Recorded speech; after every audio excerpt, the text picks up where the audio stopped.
சாய ஆலைகளில் இருந்து சுத்திகரிக்கப்படாமல் சாய நீர் வெளியேற்றப்படுவது குறித்து ஜெயா பிளஸ் தொலைக்காட்சியில் செய்தி வெளியானதன் எதிரொலியாக திருச்செங்கோடு கோட்டாட்சியர் சாயப்பட்டறை உரிமையாளர்களுடன் ஆலோசனை நடத்தினார்.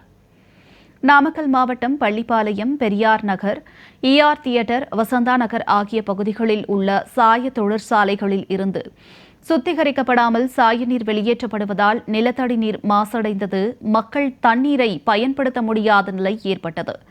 இதுகுறித்து ஜெயா பிளஸ் தொலைக்காட்சியில் தொடர்ந்து செய்திகள் வந்த நிலையில் பொதுமக்களும் ஆட்சியரிடம் புகார் அளித்தனர். இதையடுத்து சாய நீர் வெளியேற்றப்படுவதை தடுப்பது குறித்து திருச்செங்கோடு கோட்டாட்சியர் சுகந்தி தலைமையில் சாயப்பட்டறை உரிமையாளர்கள் பங்கேற்ற கலந்தாய்வு கூட்டம் பள்ளிப்பாளையம் நகராட்சி திருமண மண்டபத்தில் நடைபெற்றது. இதில் 14 துறைகளை சார்ந்த அதிகாரிகள் கலந்து கொண்டு சாயப்பட்டறை உரிமையாளர்களுக்கு அறிவுரை வழங்கினர். சட்டவிரோதமாக செயல்படும் சாயப்பட்டறை உரிமையாளர்கள் மீது கிரிமினல் வழக்கு பாயும் என்றும், சுத்திகரிப்பு செய்யாமல் சாய நீரை வெளியேற்றினால் கடும் நடவடிக்கை எடுக்கப்படும் என்றும் கூட்டத்தில் அதிகாரிகள் எச்சரிக்கை விடுத்தனர். இந்நிலையில் அதிகாரிகள் எச்சரிக்கை விடுத்தும் அன்று இரவே சுத்திகரிக்கப்படாத சாய நீர் வெளியேறி காவிரி ஆற்றில் கலந்ததால் பொதுமக்கள் அதிர்ச்சியடைந்துள்ளனர்.